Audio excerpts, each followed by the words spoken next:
Hey guys, MrMega Game Nerd here again. And before we start this next pickup video, I want to say two things. One, for Arkham Origins, I decided that I'm just going to upload two videos on Monday. One of them is going to be basically the wrap-up video where I show off the end of Enigma and what happens with Black Mask. And then the second one will be the Cold Heart DLC Part 1. If you're interested in one or both, or, neither, you at least have an option about which one you want to watch that day. And the other thing is that I wanted to apologize to you guys for not giving you guys a pickup video. Because when I first did it, I only had about 5 games at that point to show off. And so, yeah, for March, I only had 5 games I picked up. This month, well, I think you can see for yourself. These are all the new games I got this month. So many games. I think it's about 25 new games. So we have a lot to talk about. Some of these I have played before, others I have no knowledge of or very little experience in. But the first ones I want to talk about are SSX1, which I got for only $6, and also Soul Calibur 2, which I also got for $6. Now, SSX I only knew about mostly through Eric. He loves all the Tony Hawk games, and he played basically all the EA Sports Bigs. Unfortunately, this is during a time when EA was actually producing quality. EA Sports Bigs is no longer even a thing as far as I'm concerned. But I hear great things about SSX. I never got to play it myself. I'm curious about how this plays. Maybe I can save this for a multiplayer video or something. Now, Soul Calibur 2 is an interesting little series because, if I remember right, it came out on original Xbox and GameCube. And to my knowledge, at least with the PS2 and the GameCube versions, depending on which version of the game you had, you got a different bonus character. Like, the GameCube version had Link from Legend of Zelda, and as you can probably see from the color, the PS2 version had Heihachi from Tekken. This is during that time when Tekken was still locked to the Sony consoles, so I played a very little bit of Soul Calibur as a kid. I'm nowhere near as good at it as some other people are, so again, this is something I'm gonna have to get invested in later on. But the next two, I have very little experience with these, even though I have the first one. Well, I have very little experience with this, even though I have the first one, but NFL Street 2. And this one cost me $40 just because of how rare it is. And yes, I know how ugly the sticker looks. I just wanted to show off the current state of the game before I actually spend time like removing all the stickers and stuff. Came with the manual too. Actually, hold on, let me check. Did Soul Calibur? Yep, Soul Calibur came with its manual. And I feel like SSX also did. Yep. You guys know how I love manuals. Now the next one, Pitfall, the Lost Expedition. It was only $8. My only real experience with Pitfall was I used to have 2 of those plug-and-play arcade machines. The little ones that were actually both the console and the controller itself. I'm sure you guys have seen it, but yeah. I had no idea that there was a 3D platformer for Pitfall of all things. I'm looking at this and I'm like, that's a great idea. Nobody really knows anything about Pitfall, Harry, other than like the Angry Video Game Nerd video. But I am very curious about how this game actually plays and if it's any good. I'm definitely going to save this for a Let's Play at some point. I just don't know when. Ooh. I'm trying to like a little bit speed running through all these because there's a lot of stuff to go through. But these two I was made aware of years ago, back when I was like starting to really do some research into gaming history and all the different franchises. But Blood Rain 2, I only know about this because I'm a Sony fan and I was always intrigued by some of the Sony franchises that, kind of gone to the wayside, remember when this, I want to say he was the CEO. Remember when he said that Sony does not have any franchises? And then all the memes pop up of literally all the franchises that they have, especially the ones they haven't done nothing with in decades. Like, we haven't not seen any Infamous since like the PS4. And I know you guys may think, oh, that's not that long ago. Remember, Infamous, I want to say, came out in like the first year of the PS4's life cycle. So yeah, it's been at least a decade. But I never got to play any of the Blood Rain games. The first time I ever heard about Blood Rain was that crappy Uwe Boll movie. For those of you who don't know who Uwe Boll is, he is one of the worst directors of all time, and he is synonymous with making terrible video game adaptations. Because for some reason, these companies, even though they know his reputation, they still give him their licenses to make crappy movies. Because he's also made a House of the Dead movie, a Far Cry movie, and oh, there was another one that he made that I can remember the plot of, but I can't remember the friggin' name of. Oh, I just heard somebody come out. Give me a second. Alright, sorry about that. Mom came by. But next up is something that I'm very curious about how many people actually know about this game, but Narc. And it was only $10. I only knew about this game because I saw a review of it recently on YouTube. And once I saw how this game was supposed to work, I was like, oh my god. Who in their right mind thought that this was a good idea? Oh, and no manual, unfortunately, but, you know, I have the game itself. But here's the crazy thing about Narc. This is a game about two police officers. One's a cop, and the other one's a DEA agent. And they're trying to take down this drug empire.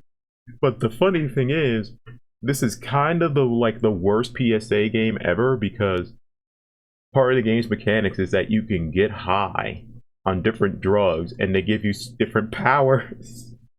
Like, I think weed slows down time so that you have better accuracy, or speed will give you super speed.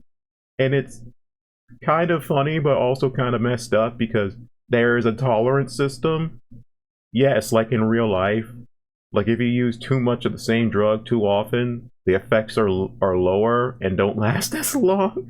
Why would you make a game?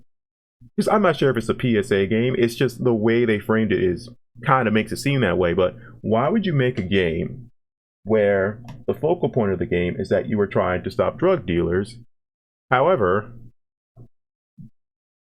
the game incentivizes and yet does not incentivize you using drugs to empower yourself. Kind of a weird thing. Oh man, I really just wanted to show you guys the stack. I wanted it to be a surprise, but it's really not because you can still see the games, but we're all gonna get shown them off anyway. So I don't really care that much. But next up, we have the classic, the original Star Wars Battlefront, and it was only $8. Oh, I have so many memories playing the second one. I already showed off the second one when I picked it up. Honestly, I can't remember when I picked it up, but it's on the shelf over there. And I'm very curious about how this shelf is going to look once I'm done putting up all these new games, because it's pretty stacked up. Most of the shelves are going to be filled up by the time I'm done recording this video, because the second I'm done recording, I'm taking off these stickers and I'm adding them to the shelf. That's what I do with all my pickup. When I get new games, I don't even bother putting them on the shelf, because I know I'm going to record them in the condition that they're in, and I wanted to show you guys how they look when I got them before they're all nice and cleaned up. But yeah, I now have both of the original Battlefronts. I'm so happy. And here's one that I'm proud of, because I was always curious about how these games would play for me. But Pac-Man World 2 and Pac-Man World 3. For some reason, no, I guess I can understand that. But Pac-Man World 3 was 10, 2 was only $6. So I'm assuming 3 is probably the rarer of the two. I don't know how this replay prices their games. I'm assuming they go by eBay or something like that. But yeah, there's not much more to say about these. I never played these Pac-Man games before. I was only intrigued because of the remake of the first one recently. And I understand why they remade the first one, because the first one was locked on the PS1. So, yeah, I definitely want to play some Pac-Man World once I get the first one. Because, you know, most of the time, I like to play these games in order.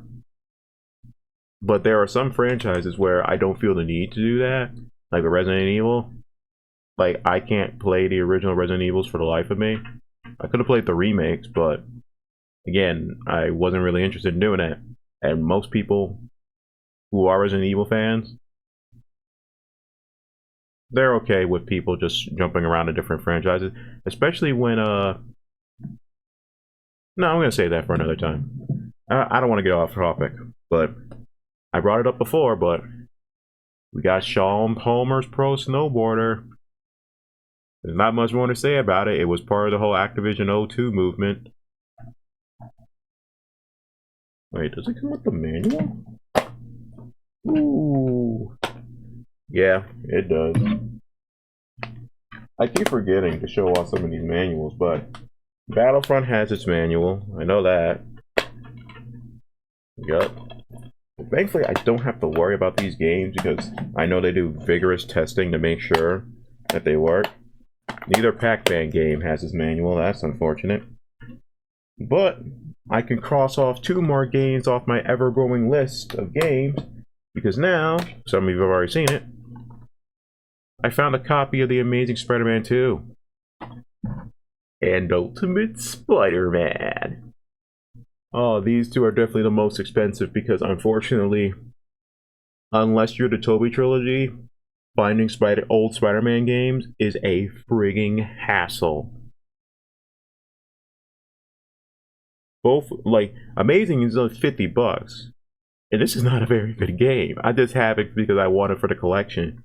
I'm so glad I have this on disc because not only is it complete, it's complete. I can just enjoy the manual, and I don't even have to ask for this because this is on Xbox One. Unfortunately, by the time we got to the Xbox One and PS4 generations, game developers or game publishers or whoever is responsible for this decided, fuck those manuals. We're not doing that anymore. It's just wasting paper. So, yeah, I now have 2 more Spider-Man games I can cross off my list. So, if I remember right, I only need it, and I'm not including the Insomniac games because I technically have those on PS5. I have digital copies of those, but I do want physicals eventually, but I can always pick those up. They're always available. But in terms of the older stuff, the only ones I'm missing physical copies for are Friend or Foe, Web of Shadows, and Edge of Time.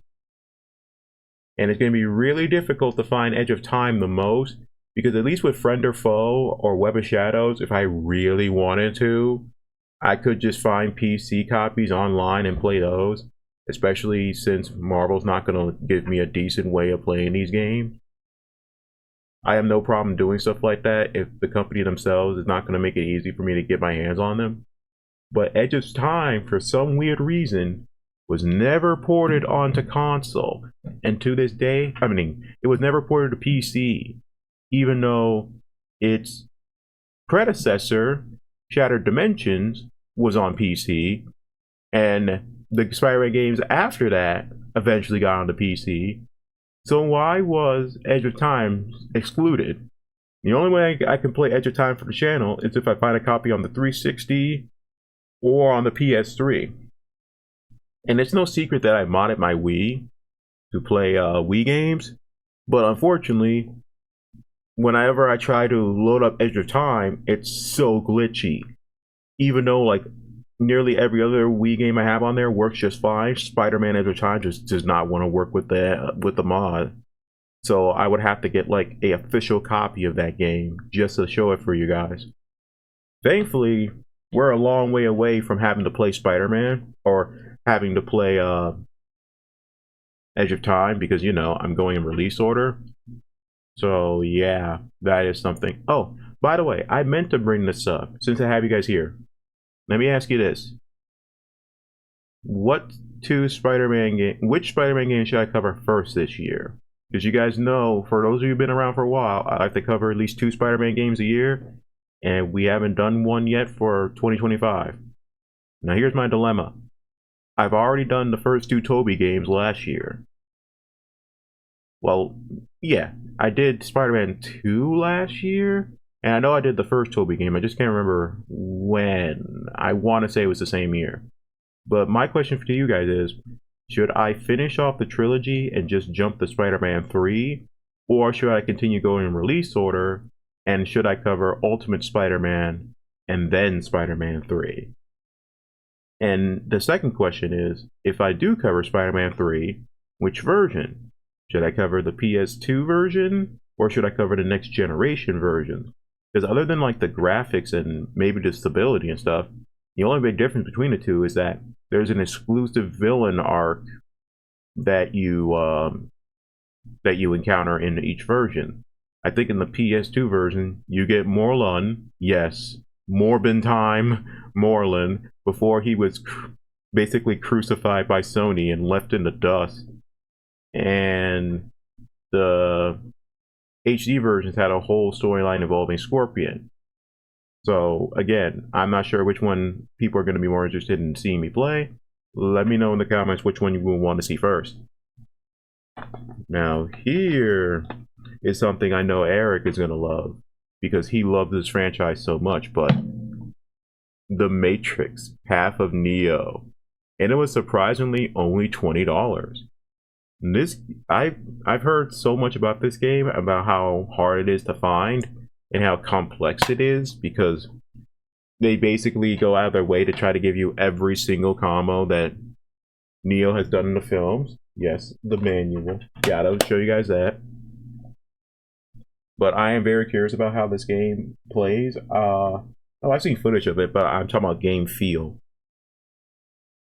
It's interesting because I'm curious about how this is going to work for Let's Play purposes, because it's The Matrix.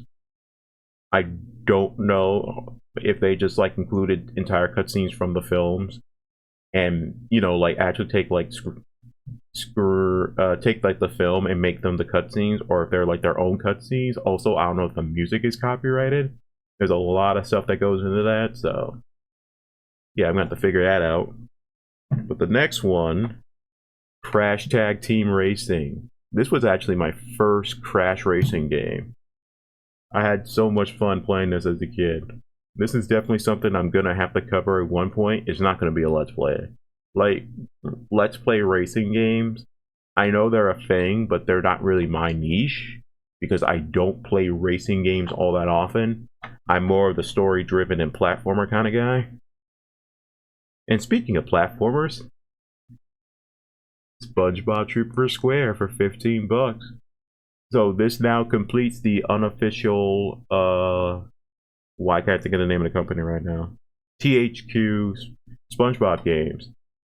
For those of you who don't know, in the SpongeBob community, there's this unofficial trilogy of Spider-Man 3D platformers that includes Battle for Bikini Bottom, the movie game, and Trooper Square. And now I have the complete trilogy. And now that's what it is. THQ is the publisher. Heavy Iron Studios is the developer. So this is the Heavy Iron Studios SpongeBob trilogy complete. And no, there is no manual for this, unfortunately. Wait, did Crash have its manual? Yes, it did. All right. Okay. We have a couple more to go. Like I said, I wanted to do a little speed run because I don't want to take up too much of your time. But next up, we have Splinter Cell Chaos Theory. Probably a lot of people's favorite Splinter Cell game. Yeah, the cover is kind of rough. And also its sequel, Double Agent, one of the most polarizing games in the Splinter Cell series. My first Splinter Cell was actually Chaos Theory, like so many other people's. Yeah, only Double Agent has its manual. But I really don't need the manual for Chaos Theory. I used to play that a lot as a kid. And I do want to cover... Sorry about that. The closing these cases is apparently spiking my microphone. I would like to cover Splinter Cell games. The only issue is I never played the first two. I've only played from Chaos Theory all the way up to Blacklist. And I know that the first two are notoriously difficult and limited compared to like Chaos Theory and the others, so and there really isn't much in terms of story. Like, these games are not known for their story, they're known for their gameplay. So part of me just wants to start the series with Chaos Theory and then work my way forward from there. But if people really want me to start with the first one and suffer my anger, well, let me know in the comments. Oh, look at the stack. We're not even done yet. We still have 7 more games. So, let's try our lightning round them real quick. Alright, next game. The conclusion of the original PS2 trilogy. Prince of Persia, The Two Thrones. And for some reason, it had a different name on the Wii version. But, yeah, I love Prince of Persia.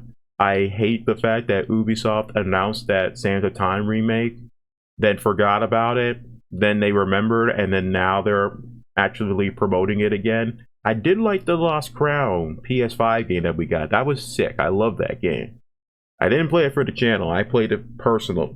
I played it for myself because I wanted to explore as much of that game as I could before being the final boss. Because that's a Metroidvania. Metroidvanias are a little bit harder to let's play just because the gamer in me wants to collect as much as I can before the final boss, and I don't want to bore you guys with that kind of content. But yeah, the first time I've actually beaten this game was on the Wii version. And I did have the PS3 collection of the trilogy, so I technically already had these games, but I never had them individually. I already have Warrior Within on PS2, so I'm only missing a copy of Sands of Time. Again, Prince of Persia games are definitely something I do want to cover on the channel at some point. I just need to find a good time to do so. I only got this because I already had the first one, and I know you guys would laugh your asses off once I actually get to play this. Rise of the Silver Surfer. No manual for this. The fact that it was only $5 is insane. I thought it was going to be like $3. But I only have this strictly because I have the first one. And it's a Marvel game. And unfortunately, I'm also the superhero gamer guy. So I have to have all the different superhero games. Alright, we're almost done. 5 more. Next up, I brought this up in a previous pickup video that I thought the original was better than the sequel. Star Wars The Force Unleashed. For $10.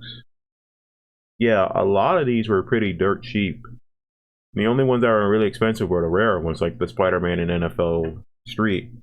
I'm probably going to post just how much in total everything was. I think I'm going to put it up here. But yeah, I love Star Wars. Even the crappier parts of it. It's one of my favorite franchises of all time. I just wish that I could express my love of Star Wars through the games. But for those of you, well, everybody already knows Star Wars music is extremely copyrighted.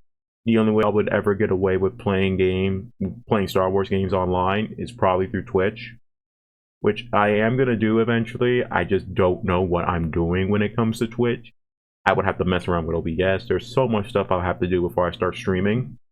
But I'm sure my friend the Alien Gamer 626 will help me out with that, so look forward to those in the future. I won't say near future because I don't like the idea of lying to my audience. Alright, we're almost done. Next up, we have another double feature. Tony Hawk's Proving Ground for $5, and Project 8, also for $5. These are probably the two most notorious, or polarizing, I should say, of the Tony Hawk games. They're not as beloved as like the Pro Skaters, but they're also not as hated as Ride or Shred. They're kind of in the middle ground when it comes to Tony Hawk games. Proving Ground does have its manual. Normally I can tell if a game has its manual just by feeling the weight of the game, but the manual for this is so thin compared to... Oh my god.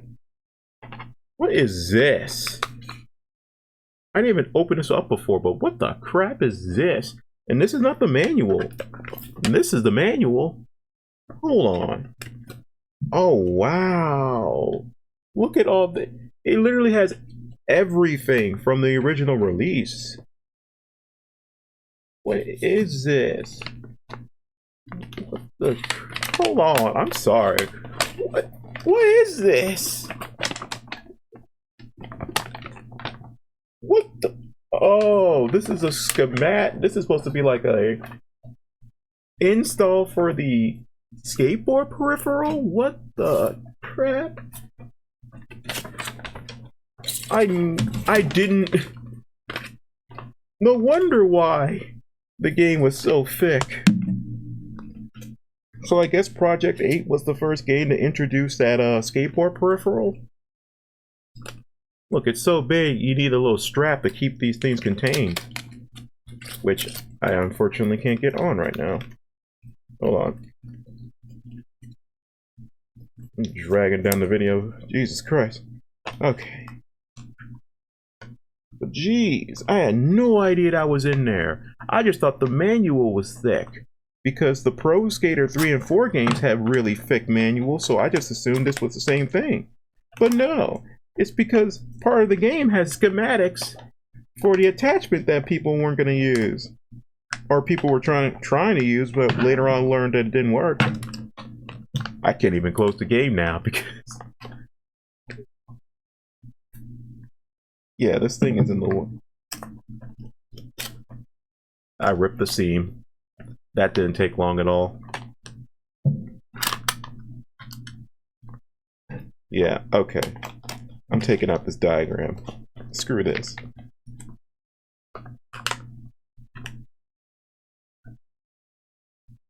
I will figure out what to do with this one later. It is really irking me right now.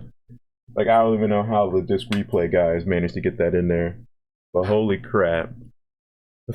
I had no idea it came with that giant ass diagram. Alright guys, last two.